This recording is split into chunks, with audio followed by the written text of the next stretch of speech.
Hi, my name is Paulus Kirchhoff. I'm the director of the Department of Cardiology at the University Heart and Vascular Center UKE Hamburg in Germany, and a professor of cardiovascular medicine at the Institute of Cardiovascular Sciences at the University of Birmingham. It's a distinct pleasure to speak to you during the annual French cardiology meeting about silent atrial fibrillation from concept to treatment. These are my disclosures, past and present. I would like to speak about three aspects: the beauty of a healthy atrium, what to do when silent AF is diagnosed, and diagnosing silent atrial fibrillation, what we know and what we need to know. This is a picture of a healthy atrium, right and left, taken from a goat, because we don't see our own atria that often. And you can see how pretty it is, how complex, how well formed and designed to perform its function, pumping blood into the ventricles and giving the rate of the heartbeat. This is how atrial tissue looks taken from patients with atrial fibrillation. You can see that atrial fibrillation damages the atria severely. Now, what would we do if we diagnose atrial fibrillation? Why is screening for silent atrial fibrillation important? I think the first thing to remember is that all the things that we are used to prescribe and to do in atrial fibrillation patients are only tested and validated in patients who have atrial fibrillation diagnosed by an ECG. All the trials that were ever done were only done in patients with AF diagnosed on an ECG.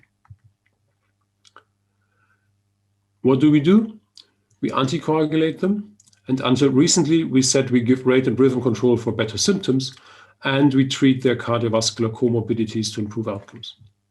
I'll briefly step out of the screening and talk to you about early rhythm control therapy, because it's an exciting finding that we recently published in the early treatment of atrial fibrillation for stroke prevention trial. Now, that trial tried to address the following question: does early rhythm control therapy improve outcomes compared to usual care in patients with early, recently diagnosed atrial fibrillation at risk of stroke? The trial randomized 2,789 patients to early rhythm control or to usual care. Usual care consisted of everything that we currently do, plus rhythm control therapy in patients who remain symptomatic.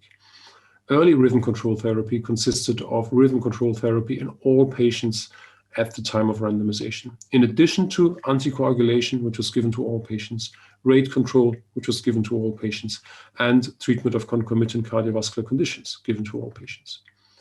95% of the patients randomized to early rhythm control received rhythm control therapy, mainly antiarrhythmic drugs, but over time also a growing proportion of atrial fibrillation ablation, whilst almost none of the patients received rhythm control therapy in those randomized to usual care at the start, and about 15% received rhythm control at 2 years. The primary outcome was remarkable.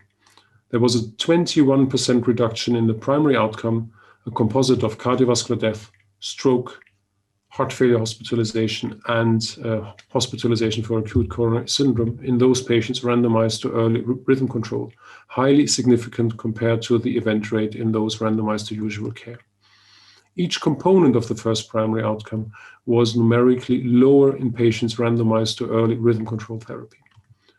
Early rhythm control was safe. There was no difference in the primary safety outcome. There were numerically fewer strokes and deaths in patients randomized to early rhythm control, and numerically more adverse events related to rhythm control therapy, although they were rare. So that in summary, early initiation of rhythm control therapy reduced cardiovascular outcomes in patients with early atrial fibrillation and cardiovascular conditions without affecting nights spent in hospital. As expected, the early rhythm control strategy was associated with more adverse events related to rhythm control therapy, but the overall safety of both treatment strategies was comparable.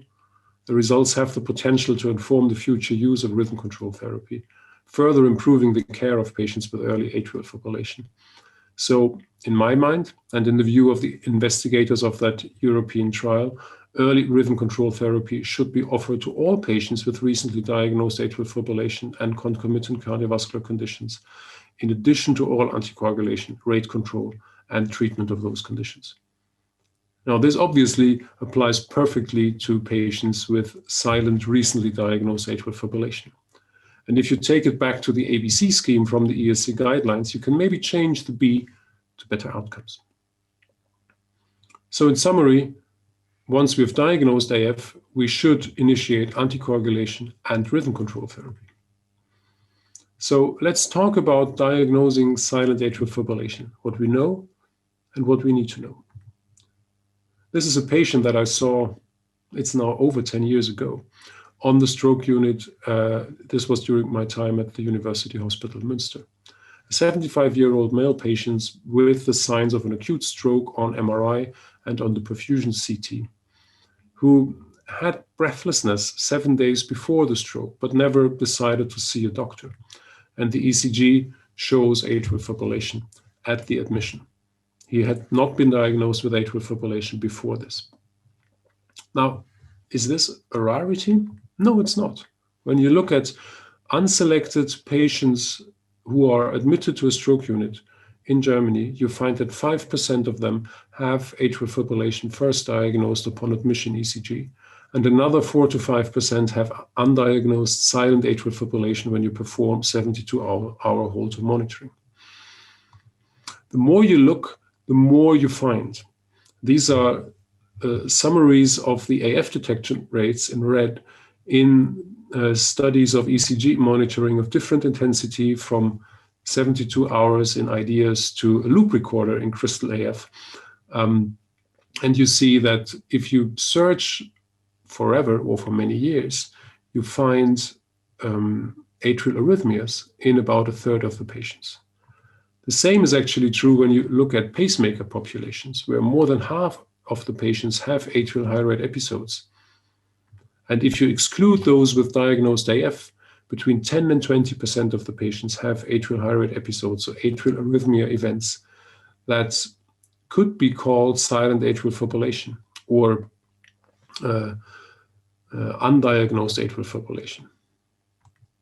We've actually tried to quantify this, and when you model the detection rate of atrial fibrillation using older data, you come to the same conclusion. The more you monitor, the more you find.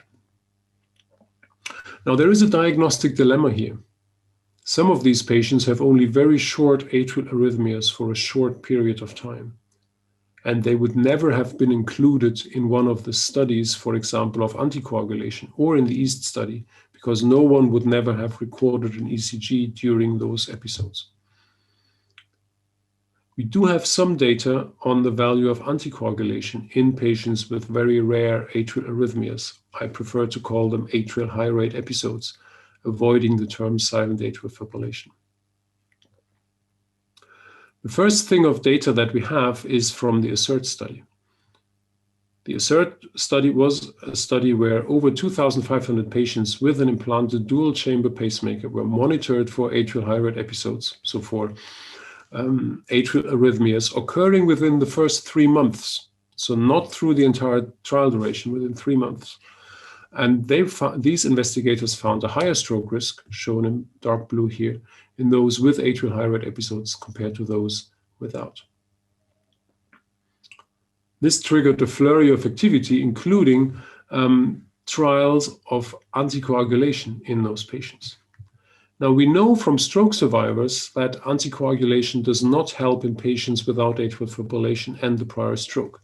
This is the data from the older ESPRIT trial using warfarin, and these are data from a trial that compared anticoagulation to no anticoagulation in patients with atrial high rate episodes, but it was only episodic anticoagulation, again using warfarin.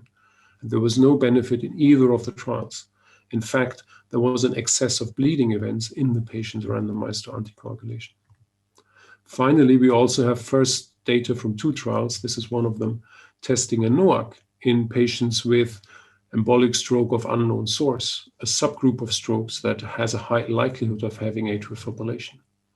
And again, there was no benefit of oral anticoagulation in those patients. So in patients who are stroke survivors and in patients with atrial high rate episodes, there is not good evidence for systematic anticoagulating everyone, even though there is this increased stroke risk. Now, why is that? A colleague of mine who is much more experienced than I am, James Ryle, said it's a matter of magnitude synergism. Let me take you through his thoughts. Atrial fibrillation without associated conditions has minimal stroke risk. So stroke story is not AF in and of itself. Many frequently coexisting associated disorders, including the Charles-Vask risk factors, hypertension, diabetes, heart failure, coronary artery disease, prior stroke, have a stroke risk independent of atrial fibrillation. So strokes in patients with atrial fibrillation plus these disorders is not necessarily consequent to atrial fibrillation. Comorbidities can produce atrial pathophysiological alterations that promote thrombus formation in the left atrium and particularly in the left atrial appendage, which is additive to the prothrombotic abnormalities consequent to atrial fibrillation itself. So that in summary, in atrial fibrillation, the stroke risk should increase as the burden of atrial fibrillation increases and as the comorbidities increase in number and magnitude.